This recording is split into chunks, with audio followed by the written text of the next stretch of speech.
ನಮಸ್ಕಾರ ರೀ. ನನ್ನ ಹೆಸರು ಶಿವಾನಂದ ಎನ್ ಕೌಜಲಿ ಅಂತ ಈಗಿಂದ ನಮ್ಮ ಊರು ಚಿಕ್ಕಪ್ಪ ಕೆ ಎಸ್.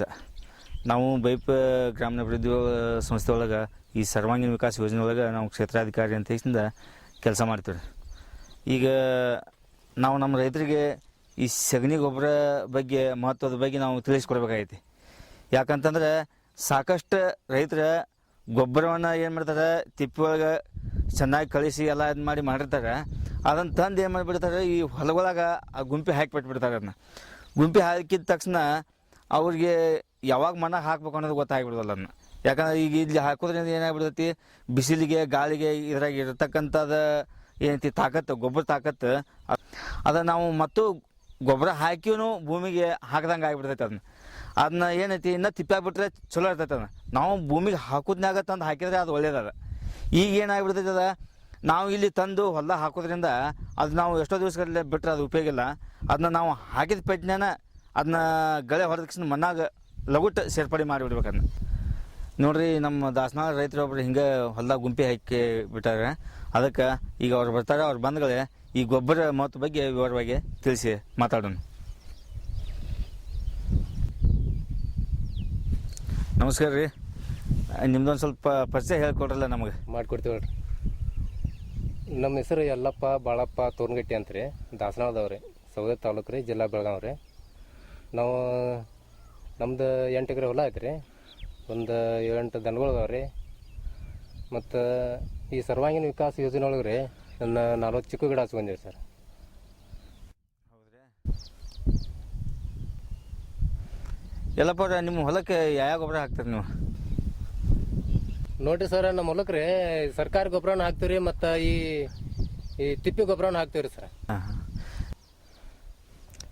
ಈಗ ನೀವು ತಿಪ್ಪಿ ಗೊಬ್ಬರ ಹಾಕ್ತಿರಲ್ಲ, ಅದನ್ನು ಯಾವಾಗ ಹಾಕ್ತಾರೆ ನೀವು?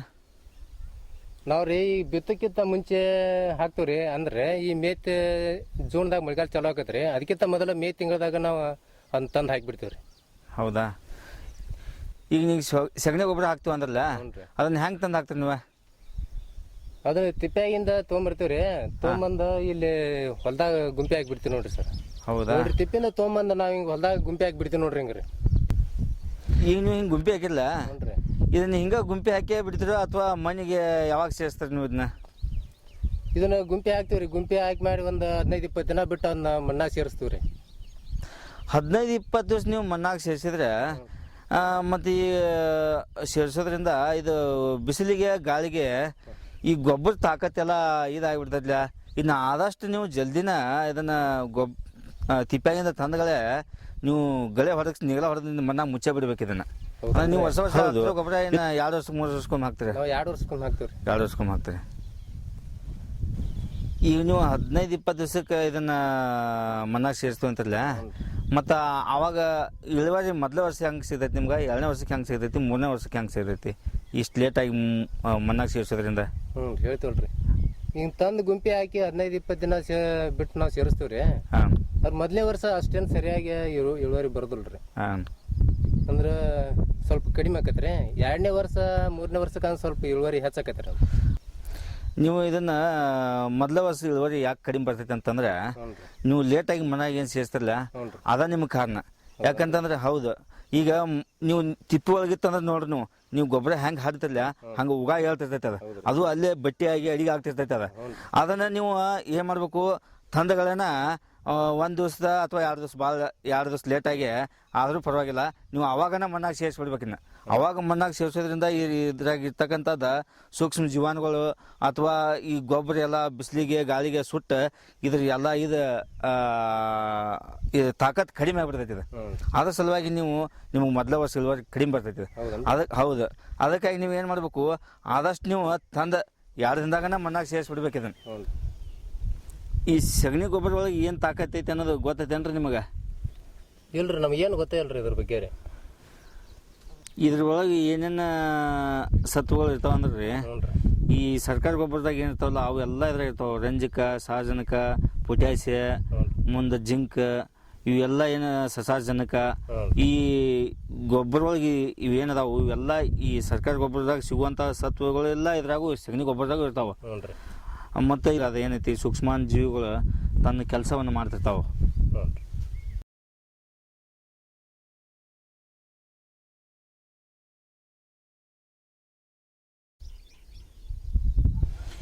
ಇದ್ರೊಳಗೆ ಏನಿದಲ್ರಿ ಮೇನ್ ಇರೋದಂದ್ರೆ ಸೂಕ್ಷ್ಮಾನ್ ಜೀವಿಗಳು.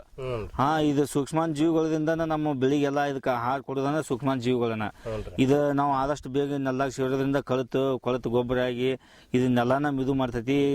ಬೆಳಿಗ್ಗೆ ಬೇರೆ ಇಳ್ಯಾಕನು ಒಂದು ಇದಾಕೈತಿ. ಇದು ಕೊಳತು ಇದು ಆಗೋದ್ರಿಂದ ಈ ಸೂಕ್ಷ್ಮಾನ್ ಜೀವಿಗಳನ್ನ ನಮ್ಮ ಬೆಳಿಗ್ಗೆ ಫಲವತ್ತತೆ ಕೊಡವು. ಅದಕ್ಕಾಗಿ ನಾವು ಆದಷ್ಟು ಇದನ್ನ ನೆಲ್ಲ ಮುಚ್ಚಾಕ ಪ್ರಯತ್ನ ಮಾಡ್ಬೇಕು.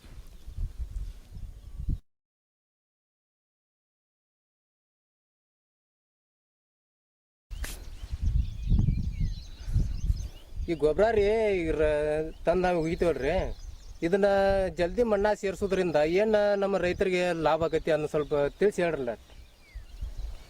ಈಗ ಹಿಂಗೆ ಮಾಡೋದ್ರಿಂದ ಏನು ನಮಗೆ ರೈತರಿಗೆ ಲಾಭ ಆಗೈತೆ ಅಂತ ಕೇಳಿದ್ರಲ್ಲ.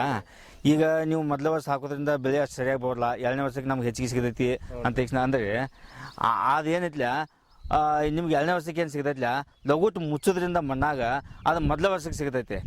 ಮುಂದೆ 2ನೇ ವರ್ಷಕ್ಕೆ ಮತ್ತೆ ಇದಕ್ಕಿಂತ ಹೆಚ್ಚಿಗೆ ಸಿಗತೈತಿ ನಿಮ್ಗೆ. ಅದಕ್ಕೆ ಏನೈತಿ ಲಘುಟ್ ಇದನ್ನ ಆದಷ್ಟು ಬೇಗ ಮಣ್ಣಾಗ ಮುಚ್ಚಬೇಕಂತ ಹೇಳೋದು ನಿಮಗೆ.